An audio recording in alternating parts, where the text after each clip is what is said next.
Good morning, everyone. Thank you for joining us today.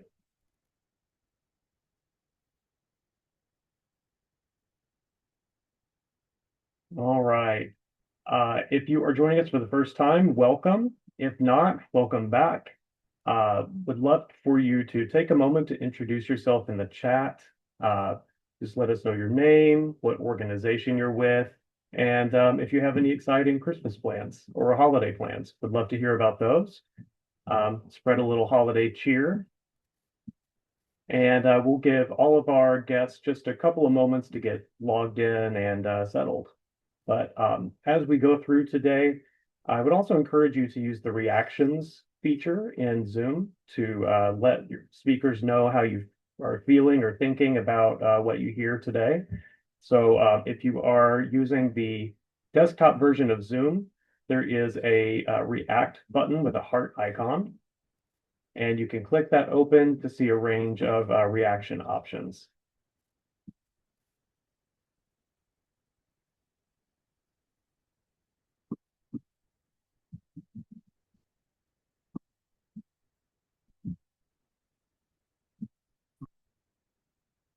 All right, we'll go ahead and go through the agenda for today. For those of you who are new to our webinar series, new to CareerRise, we'll have a little bit of a welcome or an introduction to our organization, who we are and what we do. We'll have our work source welcome to get us kicked off.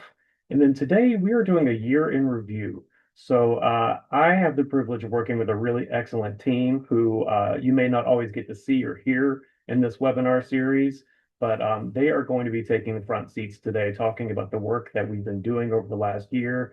And then we will have a look at what the CareerRise Industry Partnership team will be working on in 2026. We'll have time for Q&A, and then we will wrap up, get you out of here by 12 o'clock.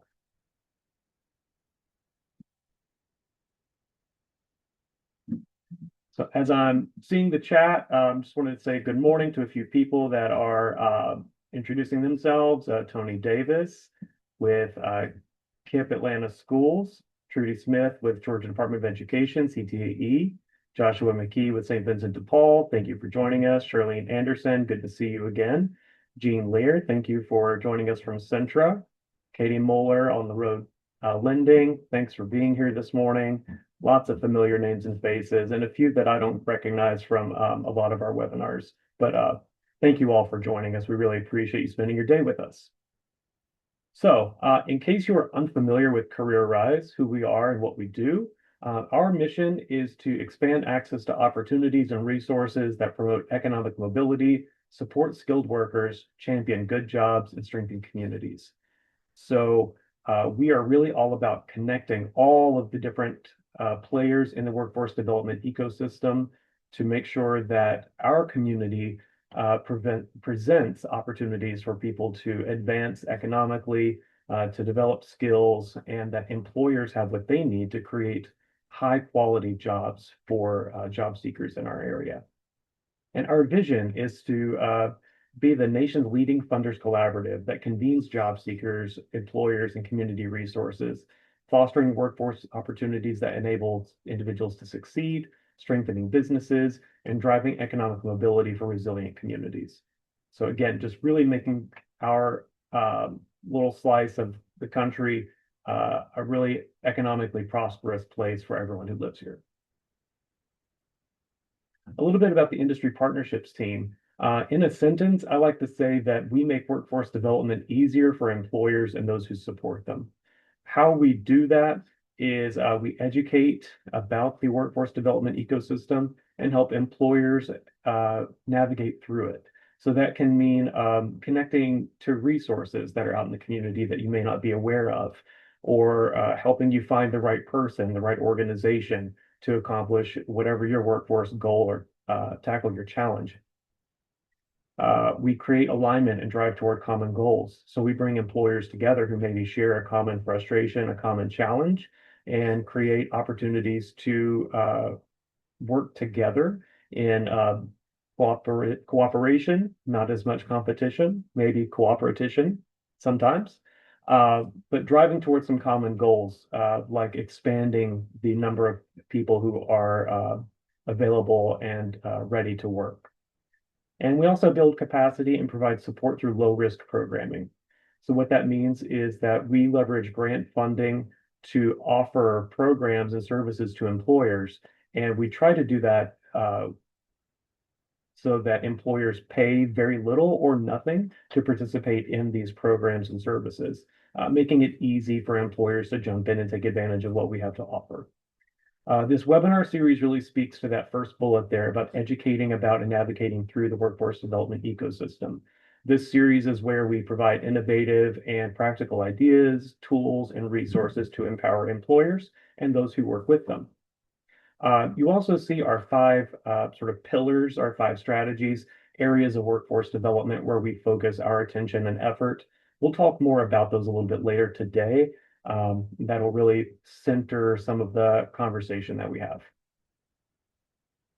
And now it is my privilege and pleasure to introduce Mr. Lauren Green, the Director of Workforce Development for DeKalb County Government and WorkSource DeKalb. Mr. Green, take it away. Good morning, and thank you, Nate, for the introduction and the invitation. Again, my name is Lauren Green. I am the Director of Workforce Development for WorkSource DeKalb.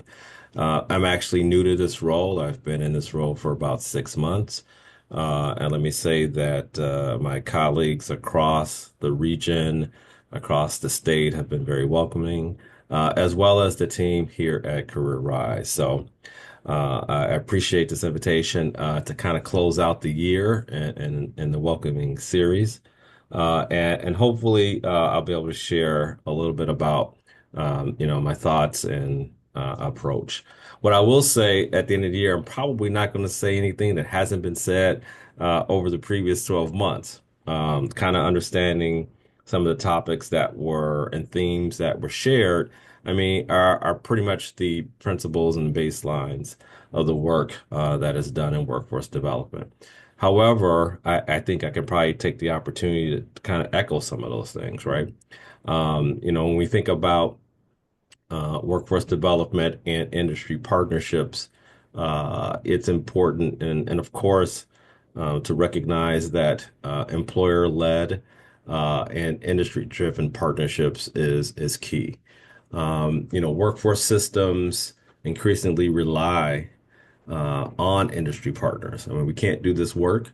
Uh, uh, Employers, assist with co-designing training, competency frameworks, and career pathways, instead of like what was traditional academic designs alone. It's important to be on the cutting edge, and employers have these needs. So, partnerships begin with employers analyzing and communicating skill needs, and that helps workforce programs, even institutions shape curricula. Apprenticeships and work-based learning is, where we are and where we're going, and those address hiring commitments. These skills, um, this training aligns with real labor market demand rather than, again, as I mentioned, outdated models. Sector partnerships for shared workforce challenges. I think the National Skills Coalition has, identified this area very well. Many states are developing sector partnerships, collaboratives, focus on single industries, healthcare, advanced manufacturing, IT, to name a few. And that brings employers together with educators, workforce boards, economic development, and community partners. So these structures help align supply and demand and coordinate their collective talent solutions.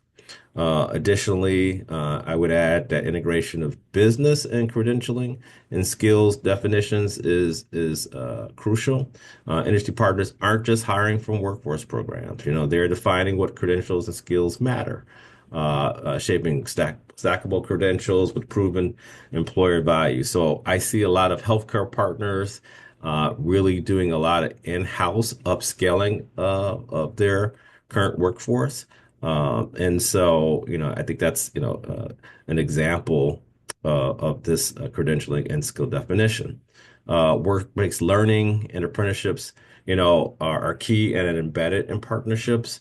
And so, like the major purpose of industry partnerships, expand, these apprenticeships, internships, and again, employer-sponsored work-based learning opportunities. Sector or cross-sector collaboration. So private, public, and education is key. These are effective partnerships that link, again, places like myself, workforce boards, secondary institutions, K through 12 systems, and employers to create consistent pipelines from school to career. And just, finally, I'd like to just add that, again, as we know, data and labor market information being shared across partners is key. Partnerships increasingly use, again, real-time labor market data to target occupation skills and marketing, and making training investments as well to align and be more agile in shifting in these shifting economic times. So, I think stay tuned. I think there'll be a lot of information and recap by the team. And I'd like to turn it over back to you, Nate. Thank you. And glad to have you as part of the leadership of the work source areas for our Atlanta area and to continue working with you. Now it's my pleasure to introduce my team who will be speaking today. So I have Cherie Blight, Corinne Cadet, and Brooke Stahl joining me to talk about some of the work that we've done over the last year. Um, so the way we'll organize the work today is talking about some of our projects that we've done over the last year, and framing them around our strategies. If you've joined previous webinars, you've heard me talk about our 5 strategies here, and I'll give you a little bit of an explainer on each of them as we go. But when the industry partnerships team was founded many moons ago, before I came to join the organization, um, surveys were done with employers of all sizes, of all industries across the metro Atlanta area to identify what their needs were. And what we discovered was, regardless of business size, industry, et cetera, workforce needs kind of boil down into 5 themes, which we've turned into our 5 strategies. The first one is hiring, candidate sourcing, and workforce planning, which really talks about how do we get people into open jobs and how do we plan for having or creating those talent pools for the future. So discussing the hiring, candidate sourcing, and workforce planning strategy and programming with me today is Cherie Blight. So Cherie, thank you for joining me today. Thanks, Nate. Happy So to be here. I'm always in the background, but happy to be on camera today. yeah, for those of you who don't know, Cherie is usually our producer for our webinars. So she is always behind the scenes, but I'm glad to get you in front of the camera today. So Cherie, can you talk about what kinds of partnerships we have that are putting people to work today? Absolutely. Obviously, partnerships are a core of what we do. It's in our name of Industry Partnership Team. But I think some of the ones that were really impactful specifically around candidate sourcing and hiring this year, we have a great partnership with First Step Staffing. And they're a unique staffing company because they're really focused on creating these like wraparound services for their job seekers and making sure that they can connect them with resources to remove barriers and helping them with transportation or maybe helping them with housing, right? There's so many connection points and just like many of us on the call, it's not just about what First Step staff is doing, but it's how they're connecting their job seekers to make sure that they have that long-term success. So we've really been working them with a lot, especially around some of our transportation and logistics and warehousing hiring. We have a lot of individuals that are interested in that career, and First Step Staffing works with a lot of employers in that arena. It's a great industry that doesn't necessarily require a lot of education or certification. It really just requires a desire to get in there and learn more. So they've really been doing a lot of frontline job placements in those warehousing and distribution fields, which is really great.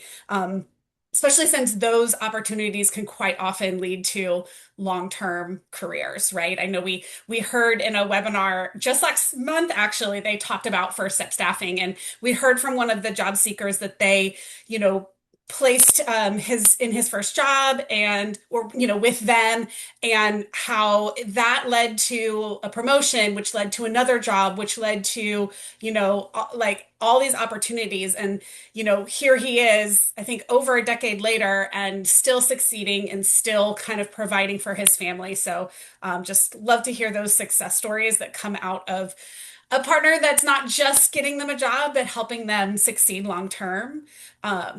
We also have a lot of great partnerships. Actually, again, logistics was a big industry for us this year. So we have a long-term partnership with Prologis, and Nate, I know you like to say Prologis is Amazon's landlord. So if you don't know who they are, they're kind of like in the background, but they really support a lot of the work that we do to train and educate individuals to go into the logistics field.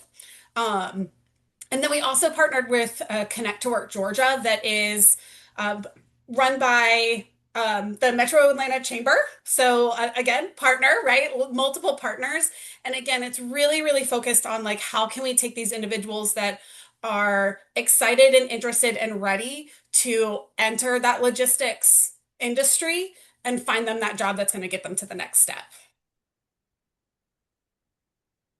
Excellent. Thank you very much. And I know we're very pleased with and proud of our partnership with Prologis, with First Step Staffing. Can you talk to me a little bit about how we are taking that sort of top-down approach? So yes, we are helping with that bottom-up approach on the thinking about the workforce ecosystem, getting people directly into jobs, but how are we influencing employers' hiring behavior?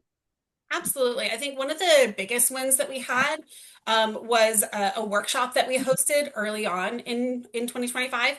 And we do a lot of webinars around like, how do we help those employers really start about thinking about hiring untapped populations, or helping, work around barriers. But this workshop was really great. So we called it the Hype Cycle. And we were very lucky to have Ron Cox, who traveled across multiple states to come present this workshop for us. But he had, what's really great about it is, I know Lauren actually talked about how important data is. And this was a data-driven presentation around how you can find the advantages to hiring specific untapped populations, but also pairing that with thinking about like the location of like, if you're gonna, go after a certain population of individuals, do they actually work close enough to your office to get there? Or do you have small changes that you can make within your organization to make it easier for that population, or more advantageous or more enticing for them, right? So it was really great to kind of start from that data perspective. It's always great to see so many employers in the room, like with their phones out, trying to take pictures of the screen, right? So it was really engaging. And we talked about, the advantages of hiring a variety of untapped populations. But what's really great is then we also connected those employers with local community partners who work with those populations, so that we could really, again, it's all about those connections, make that connection so that they could feel ready to take that next step and connect with the job seekers that could hopefully work with them. So that was a really great workshop that we had at the beginning of the year. Absolutely. It was really great content. Well, Cherie, thank you for talking this through some of our work in the hiring, candidate sourcing, and workforce planning strategy. Let's move on to the next section. And our second pillar is training and registered apprenticeships. So it's not enough to have a workforce that is available and ready to work, but they also need to have the correct skills and access to training programs that allow them to develop skills that are required today, but also in the future. So we're going to share some of the work that we've done over the last year in training and registered apprenticeships, and start with a video with our partner, United Way of Greater Atlanta's Career Ready ATL program.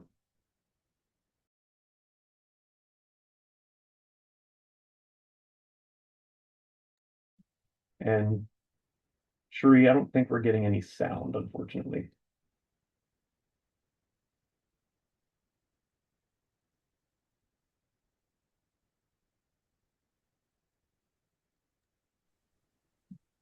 We've had an amazing experience with Josiah. He's really fit in well with us. He's provided value to us. I think that we really provide value to him. And so it's been a win-win for both of us. So we would like to partner with more youth in our area and just develop the program and have it be of more value to us, truthfully. Our ideal outcome would be that that youth stays with us for the next 40 years and has a career and, buys a home and creates generational wealth and models for the next generation how to get a job, keep a job, grow in a career, and pass it on down.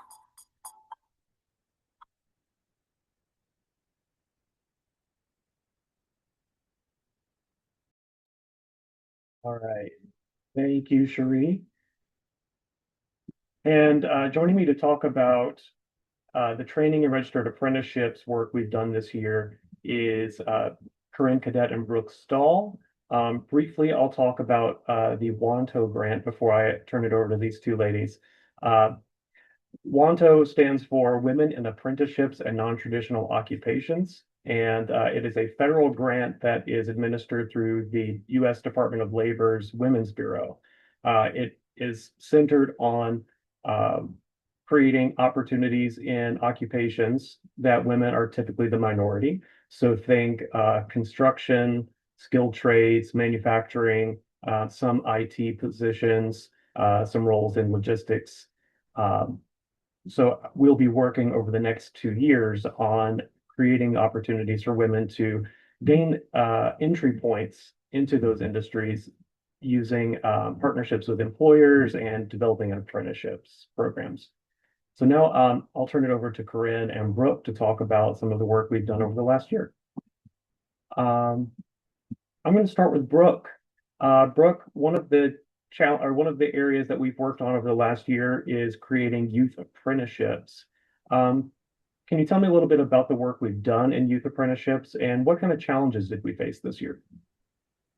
Absolutely. Our biggest goal was around Career Ready ATL and bringing youth from underserved areas into the into the workforce. Our biggest challenge is we need more Arden's Garden. I mean, how great was that video with Leslie being able to take in a youth from a local school and teach them in logistics? Josiah, by the way, side note, saved the company $30,000. And that's simply by seeing an obstacle through another lens.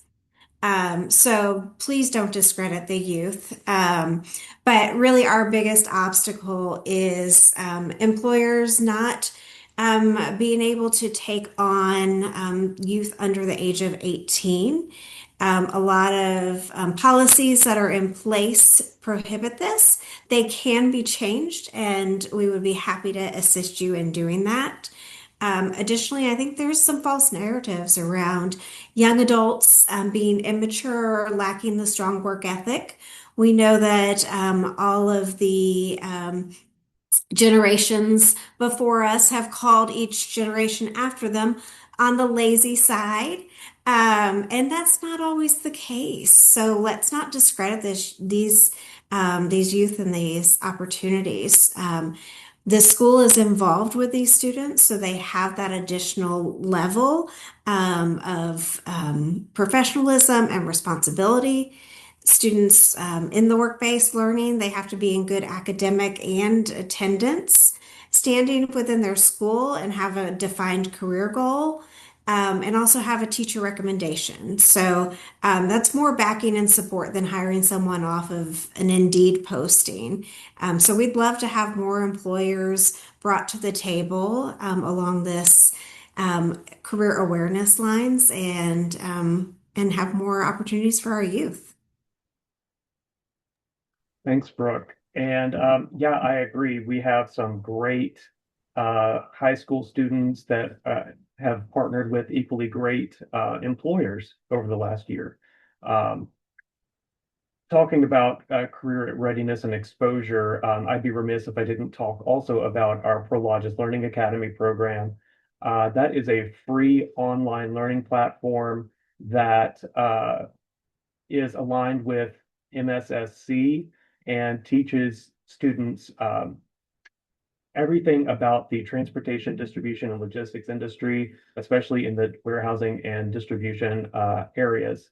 It's a free program, 24 hours of industry-based content, plus there are modules in there for professional development skills, career development skills, and a forklift operator certificate. So over the last year, we have had 206 students sign up for Prologis Learning Academy to receive that free training, and 19 have completed our forklift cert. So really exciting work there. But getting back to conversations about apprenticeship, Corinne, I'd like to tag you and ask, where have we seen some successes in apprenticeship this year? Happy holidays to all. Hopefully my hat brings you makes you a little merrier today. I know this is our last webinar before the new year. And wanted to really talk about, and I think Brooke mentioned it earlier, one of the opportunities in terms of being able to place a young adult, a youth, in a placement is definitely its own success. And 2025 has definitely been an interesting year. We've had various administration changes that I think has shifted, I think, priorities for employers as well as our workforce partners. And so regardless of those economic changes, we've seen a lot of employers come to the table wanting to continue to develop their workforce. And so earlier, Nate mentioned that one of the things that we do on our team is to build capacity and provide support at low and no cost. And so, with the assistance of funding from the UPS Foundation, we were able to partner with Georgia Piedmont to place and to support 18 apprentices with training funding dollars in the industrial maintenance mechanic and mechatronics technician program. And so, this partnership, and as you will see specifically around apprenticeships, partnerships are key, whether it's the funding partnerships, the training provider partnerships, and of course, our employers who are willing to do the work to help motivate individuals internally and externally for those opportunities.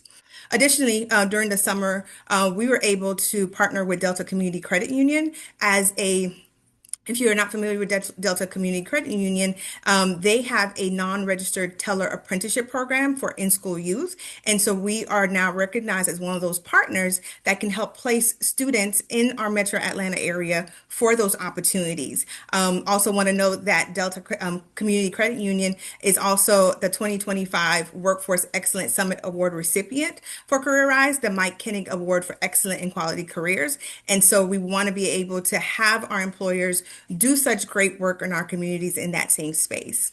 And then finally, in terms of specific opportunities where we were able to place individuals, Brooke mentioned one with Arden's Garden, and that was a student at PCI, which is the Promise Career Institute.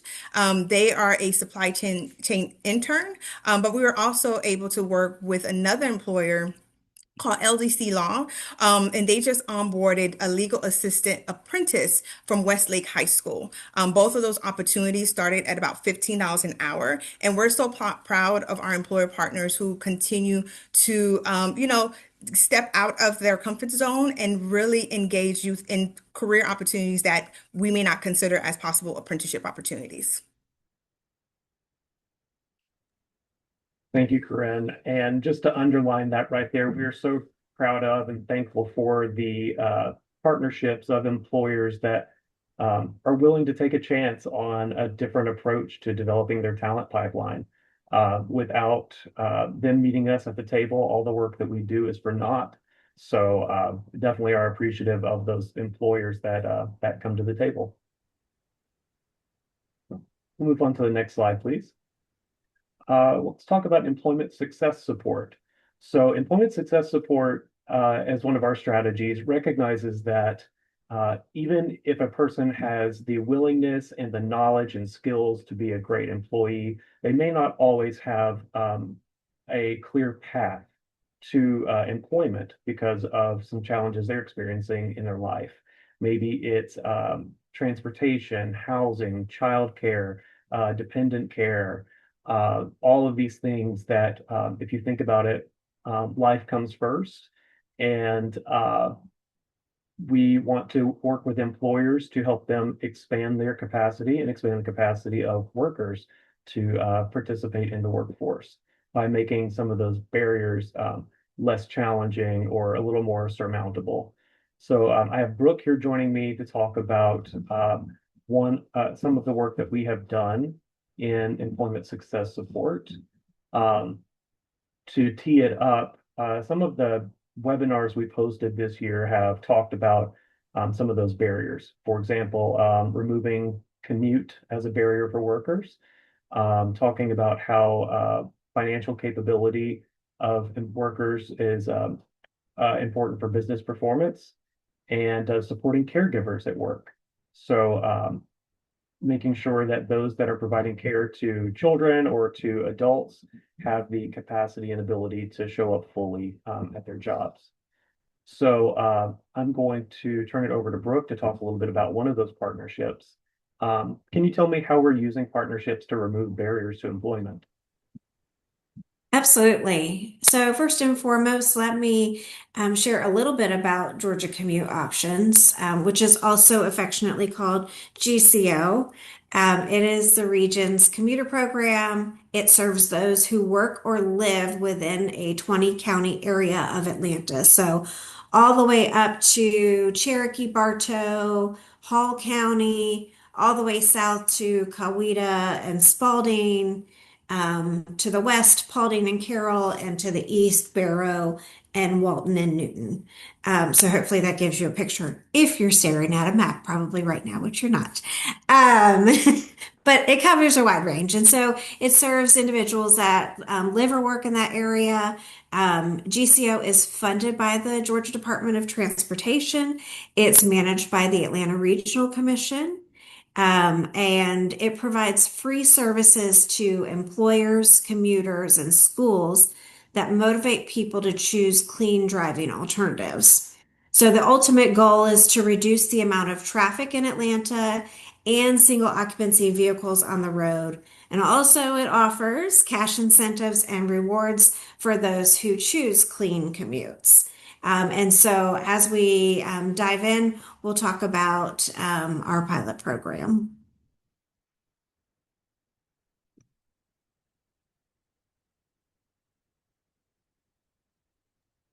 Hold I on. muted myself. Yeah. Yeah, please do tell us about the Okay. pilot program. So previously, GCO was promoted generally to the white collar 9 to 5 employees in the late 1900s. And I love saying late 1900s. As if that was so long ago, which It was so it is long now. ago. We know traffic is no longer solely that 9 to 5 issue or that 9 a.m. and 5 p.m. issue. It's nearly all day in and around Atlanta. So the pilot allowed GCO to be part of the transportation solution for job seekers, engaging them through various touch points in their training and career advisor meetings.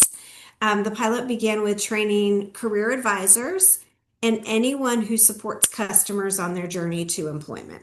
So we started with advisors having an in-depth training session, and additional supportive training sessions as needed. It was important to prepare these advisors with all of the tools they may need along the way. So we also held customer training sessions to understand what questions may arise. So there's your typical FAQ page on the website, and then there's an additional new FAQ for advisors to refer to for individuals that are in training programs and seeking employment. Questions like, what's the catch? Why is someone going to give me money to choose a clean commute? And of course, the answer is there is no catch. The incentives are ultimately to benefit traffic, lessen the damage to the roads, and improve the environment. And the FAQ is designed to answer those questions that may arise for those who are in training programs or in that job search process. We have additional documents that is now part of a toolkit for advisors to reference when they're discussing transportation options. And we know that placement goals and retention are important to our partners. That is why using the toolkit during their advisement sessions can benefit both job seekers and employers. And it can also help your business services team in retaining those employers. Thank you, Brooke. And I know that we started with a pilot program at Westside Works. Can you talk a little bit more about some of the other partnerships that we are scaling to this over this last year? Absolutely. So we realized in our pilot how beneficial this can be to workforce development agencies, and it can impact those outcomes and goals and add another layer of improving a customer's life by utilizing GCO as a resource to reduce those transportation barriers. So we are replicating our pilot with other workforce development agencies. And we will continue to nurture our existing relationships while growing and expanding. We're also enhancing the employer engagement by engaging the business services team at other workforce development agencies for those employer referrals. We know how a work commute can really impact someone's overall well-being, and therefore we will continue to connect employers whenever possible to Georgia commute options. And as a shameless plug, I've saved nearly 200 trees with my clean commutes. So I challenge each of you to sign up for GCO and see how you can make an impact. And then send me your tree image so I can see how many trees and sanity you've saved. I think that's a really good point, Brooke, about just how commute is tied to well-being. I work remotely most days, but on those commute days, I really feel it. And the GCO app is, we're not being paid to plug it. No paid partnership here Nope. in that regard. But it really has been a great way to encourage yourself to take clean commutes when possible and get rewarded for it, both intrinsically from the knowledge that you are doing something good for the environment, and also extrinsically because you can win prizes. So whatever Yes, your motivating factor is, there's something there for you. absolutely. Thank you, Brooke. Cherie will go on to quality careers and workplaces. So quality careers and workplaces speaks to the idea that it's not enough to just create a job, but it should be a good job that a worker would choose given a myriad of options. So when we think about what makes a job a good job, is the pay relative to what it should be based on the industry, and does it pay a living wage? What kind of benefits are being offered? What kind of promotion and upward mobility opportunities are there? What kinds of training opportunities are there? Does the business offer a sense of security in knowing that not only are you personally safe, but is your job safe for the foreseeable future? And do you offer recognition to your employees? Do you make them feel like they are welcome and belonging into your organization? Those are all elements of job quality, and we tackled those this year in a couple different ways.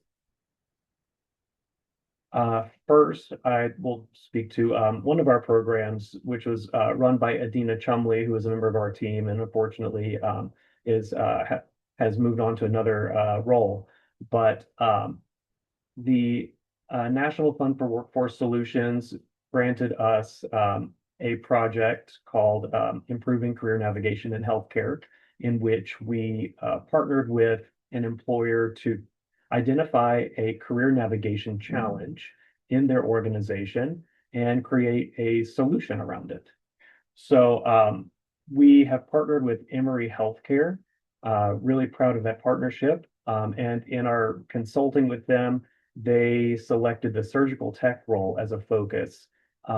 They realized that they have a shortage of surgical techs, and there's no clear pathway into that role for people that are in other occupations.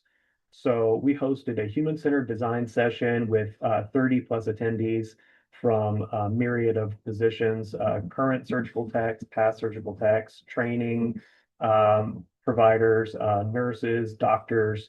We had a lot of different voices in the room talking about what would be needed to stand up a successful surgical tech career path. And as a result of that work and some extensive conversations and project work, we'll be hosting, or Emory will be hosting, a surgical tech info session for potential candidates in Q1 of 2026.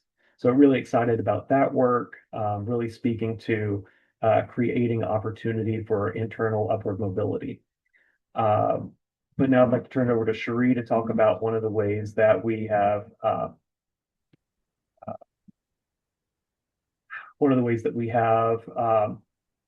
embedded or infused some of this knowledge and practice change into employers. So, Cherie, talk to us about how we impacted job quality through employer education.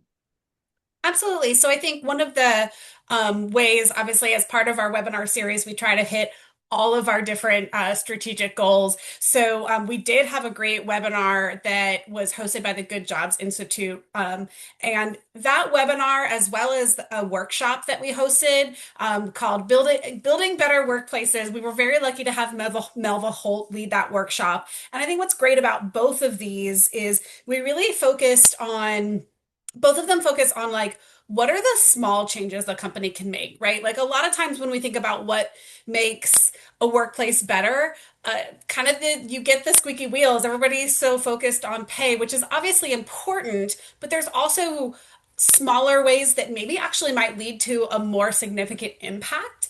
So Melva really led the employers in the room through a variety of interactive like small steps herself that led them to kind of just identifying one or two areas that company could focus. And like what one person in the room selected might have been different than other people in the room, right? Because your employees were different. And I think that was also one of the key things that came out of that workshop was making sure that your employees are the ones that are letting you know the areas of improvement, right? Really listening to them, and really focusing on what are small ways that you as a leadership group can really focus on making some more significant impact. Because, it's especially important right now, but maybe if you can't offer that pay increase or you can't offer better benefits package or whatever it may be, maybe there's other ways to help make that person still excited and happy to come to work,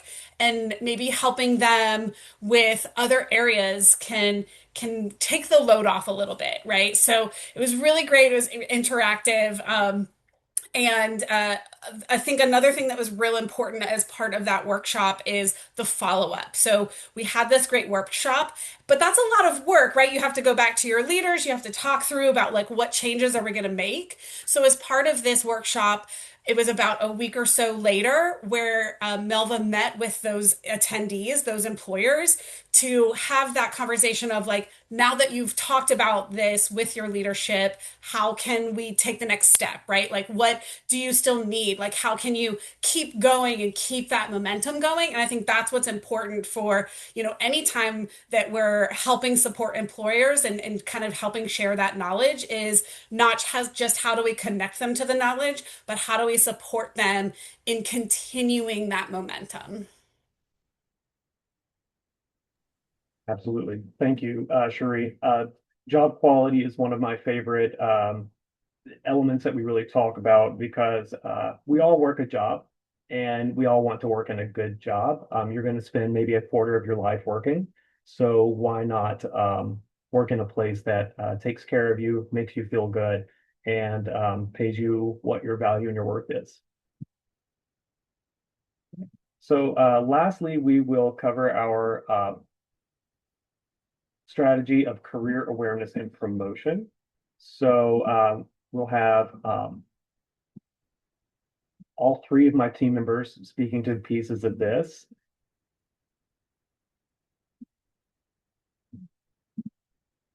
So let's start with Corinne and Brooke. How did we bring industry and education together this year to promote career awareness and promotion?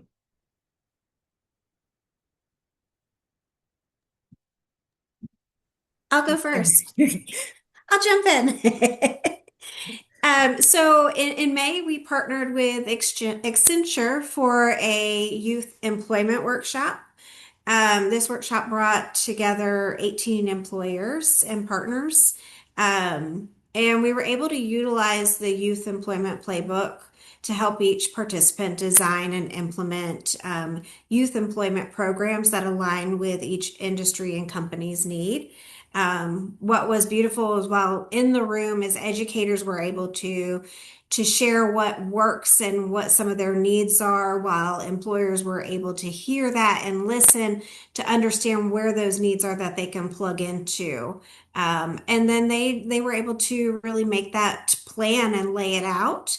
And then we continued that support to make it happen, right? After the workshop, we know it's not easy to make change happen and take those first few steps. So really, it was just helping them, walking them through it, so that way it can be an easy process to really bring employers and schools together to create those partnerships.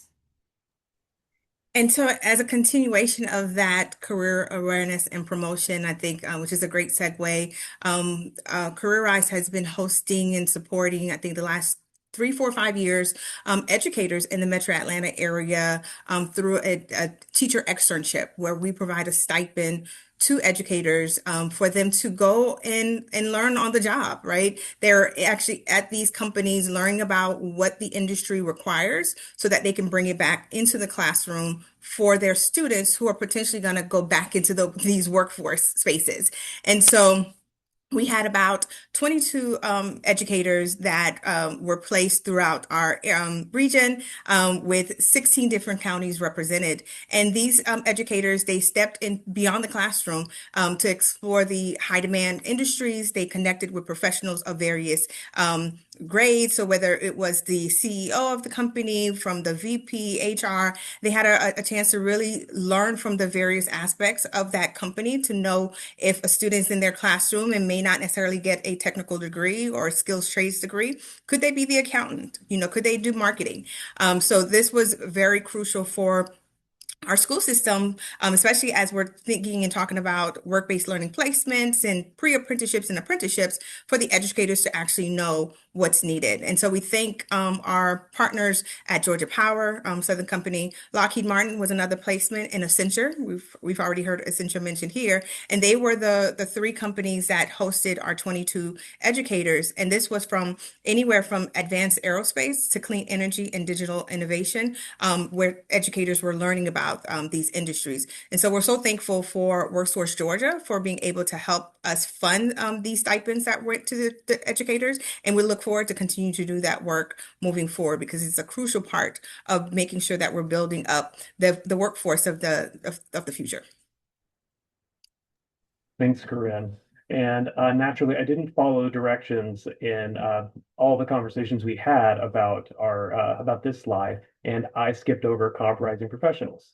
So I'll talk a little bit about that. CareerRise has been proud to partner with Cobb County School District the last couple of years on their Cobb Rising Professionals Day, which serves as sort of a conference experience for their rising juniors and seniors. They get to attend plenary sessions, breakout sessions, hear from various industries, and learn really about how to get started in their career pathway. And Saf Espinoza, always a pleasure to work with you on this. We really appreciate the opportunity. So this year we presented on careers in the logistics industry, talking about career pathways, wages, the skills that are needed to be successful in this field, as well as schools in their backyard that offer degrees in a variety of those logistics industry occupations. And then we also presented on communication skills. We went through an interactive session teaching young people sort of in a choose your own adventure type setting, how to communicate with an interviewer, how to communicate with in the business setting. So it was a really great experience.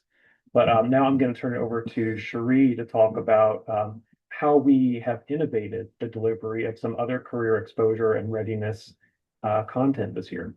Thanks, Nate. So, Career Compass Academy is a program that we're about to complete our 5th year of hosting at CareerRise.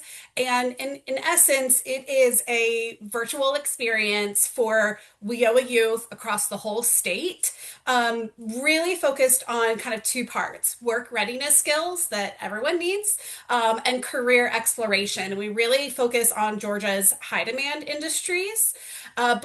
Since we've been hosting this program for many years, this year we really wanted to focus on what's the next step for CCA, is what we call Career Compass Academy, to make it better, for it to reach more youth. And one of the things that traditionally it's been kind of like a cohort program, which is not going away. We're still doing that. But one of the things that we heard was that schedule wasn't conducive, or maybe they have internet limitations to do this virtual program, or maybe they need a more hands-on approach. So really the biggest win this year was taking an innovative approach to the actual formats of CCA, and we launched 2 new kind of on-demand formats that our local workforce areas can utilize. One is a fully virtual self-paced. So if you've got that youth that it's just a scheduling issue, they're really great at managing their own time. They can do it fully virtually at their own pace, of course, with our support and with our kind of nudging along. But there's also an option to do it in a classroom. Like maybe your youth can easily come to one location, and you can present it out to them. So it's really like already we have 3 new work source areas that were never really able to participate in the traditional cohort, but are finding that these on-demand options work better for the youth that they work with. And that was the whole goal, right? Finding different ways for different people, right? In different situations. So that's really been great about that. This year was that kind of launch, and we are looking forward to going into next year and continuing that expansion.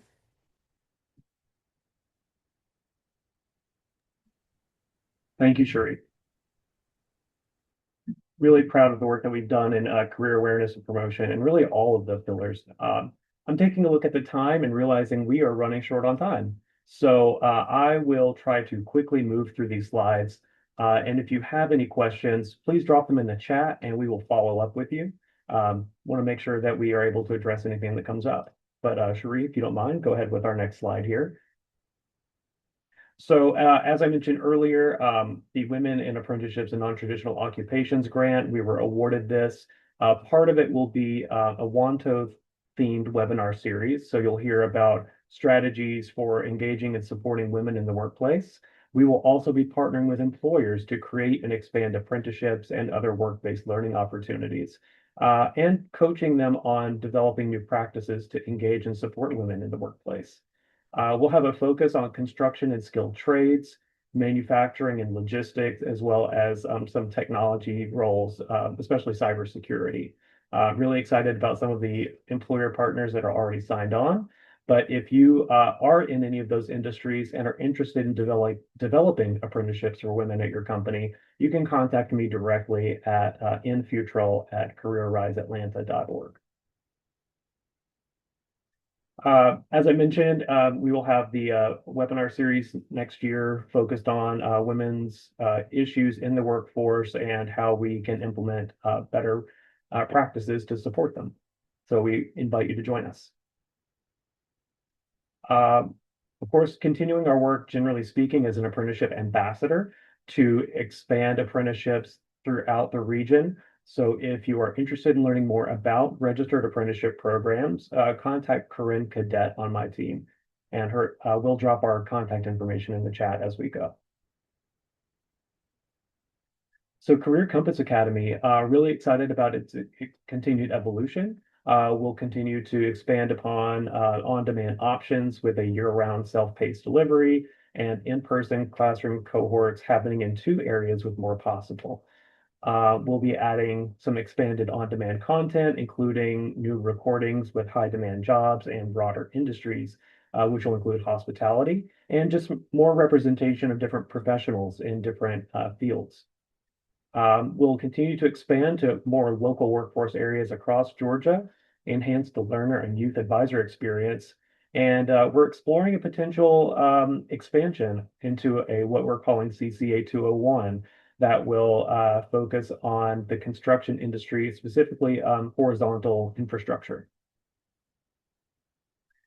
For Logis Learning Academy, we will be hosting some live cohorts in partnership with Westside Works starting in February with an in-person orientation and weekly virtual engagement activities.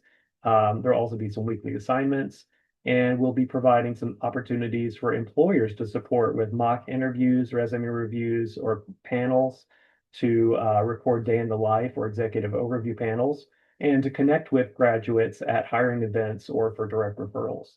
If you're interested in learning more, please contact Cherie Blight, and her email address will be dropped in the chat for you.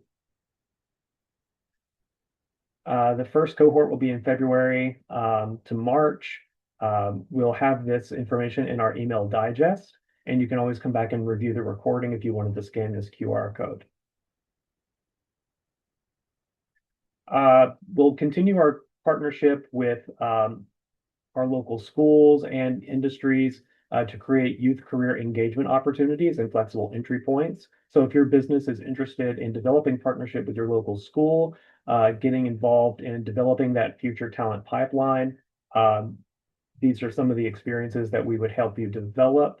And we encourage you to take, if you're an employer, our youth engagement talent development strategy survey. So that QR code is there, and it will be in the recording of this webinar as well if you want to come back to it. We'll continue our partnership with CareerReady ATL by engaging with employers, helping them develop youth apprenticeship opportunities in their business. If you have questions about CareerReady ATL, contact Brooke Stahl on my team. Again, if you have any questions, just drop them in the chat. We will make sure to answer them for you, and we'll follow up with you. If you like the work that CareerRise does, we do have our ongoing friend-raising campaign. So we encourage you to scan the QR code, learn about the work we're doing, and give if you have the means and availability to do that. Make sure to sign up for our email digest. And this is the last webinar of the year. So we will start with a new webinar series, which means you'll need to renew your registration. And if you should receive a link to register for the webinar in the email digest. It will also be posted on our LinkedIn page. So do make sure, if you like this webinar series, that you renew your registration for 2026. We also have the link here in the chat for you. If you wanted to save any information that was shared today, some of the contact information, go to your chat window and click the little 3 dots. You will then see a pop-open window that says Save Chat. Click that. It'll download the file for you, and you can go back and see anything that was written in the chat today, including any of our links and email addresses. And lastly, thank you so much. We appreciate you spending your day, your year with us. If you want to stay in touch with us, here's how to reach us. You can also contact any member of the team. We also encourage you to follow us on LinkedIn. With that being said, thank you so much. We appreciate all of you. Have a wonderful holiday and a happy new year. We will see you in January. Take care.